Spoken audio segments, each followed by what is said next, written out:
Ja, Karl, það ljóst að tímabilið búið á ykkur svona heilt yfir, hvernig leggst tímabilið í þig? Bara vel, þetta búið að vera mjög skemmtileg tímabil og ég held að liðið hafi farið fram á björnustu vönum. Við áttum ekki alveg vonu að fara alla leið í undanúrslit, en ég held að við sem bara mjög sátt. En Njarðvík svona kannski númer og stórt? Já, mér finnst Njarðvíkurliðið svona heilt yfir að hafa verið best í alla metur í þessari deild og þær sýndu það á móti okkur að þær eru betra lið þannig að klára þetta, sópa okkur í burtu. Hvað tekur við hjá Ármanni á næsta ári?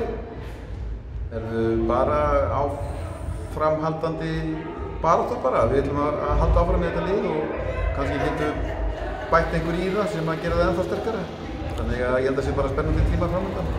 En fínt í reynslubankar að fara svona í úrslitakeppni og... Já, algjörlega frábært. Þetta gefur svo mikið að fá að spila svona leiki. Bæði á móti Hamri, mjög spennandi leikir og svo að lenda á móti þessu sterkur Njarðvíkurlið. Þetta bara frábær reynsla sem að stelpunum fá. Takk fyrir þetta og takk fyrir veturinn. Takk.